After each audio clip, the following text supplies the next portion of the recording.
एक दिन रात के खाने के बाद हम सैर करने निकल गए। हम देखकर हैरान रह गए कि इतने सारे लोग घास के मैदानों में सोए हुए थे।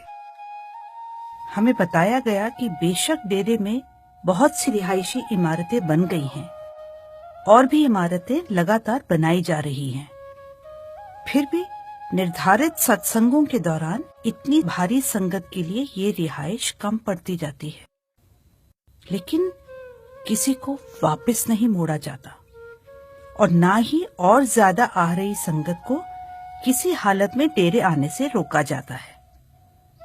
जहां भी सोने के लिए जगह मिल जाए उसी में वो खुश रहते हैं और कभी शिकायत नहीं करते।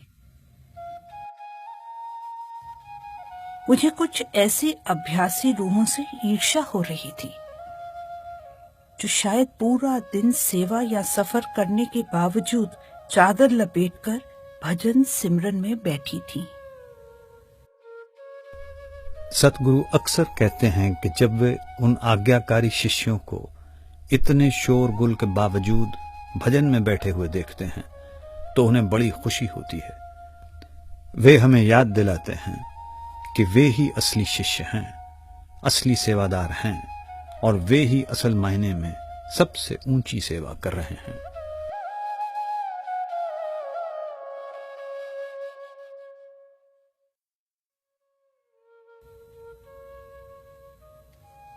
इसमें कोई शक नहीं कि सतगुरु ही डेरे के जान प्राण हैं।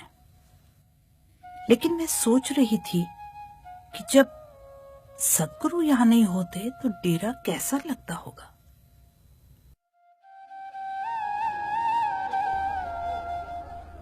नवंबर 2013 में सतगुरु अपने इलाज के लिए कई महीने के लिए डेरे से चले गए।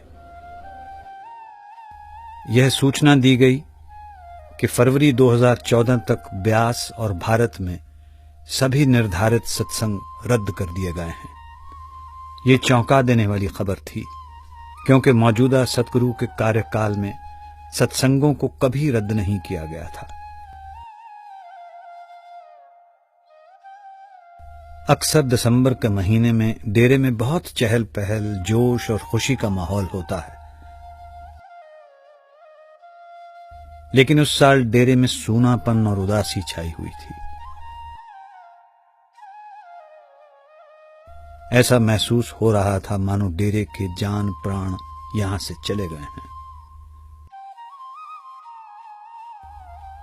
पर हमने उनकी रजा को स्वीकार किया। हमने अपनी सेवा, सत्संग और भजन सिमरन को उनके हुक्म के मुताबिक बरकरार रखा। इन्हें पहले से भी ज्यादा प्यार और श्रद्धा से निभाया। जैसे जैसे दिन बीतते गए, हालांकि हमारे अंदर उनके दर्शन की प्यास बढ़ती गई, पर हर किसी की जुबान पर एक ही बात थी, वे यहां ना होने के बावजूद यही हैं। वे हमारे साथ हैं, हमारी तड़प में, हमारी यादों में।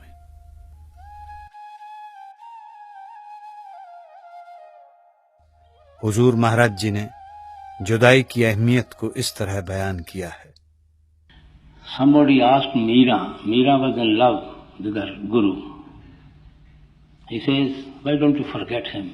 You are so miserable and so unhappy in separation. He says, don't take this love from me. Take anything from me, but don't take my love for my Guru. I appreciate this separation, then giving it up. There's a pleasure in that love. And at no cost the lover will like to be out of that pain of separation. Christ said, blessed are those who mourn, for they shall get comfort. He said they are blessed ones who are yearning for him, who are in love with him, who being separated and day and night, you see, are being consumed in his love. They are the blessed ones. No union is complete without a separation.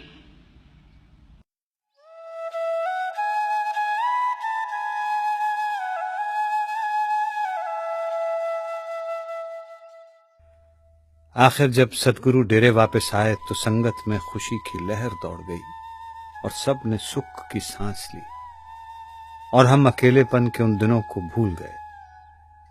डेरे में उनकी गैर हाजिरी में भी हमें उनकी दया मेहर का एहसास हो रहा था और अब उनकी मौजूदगी ने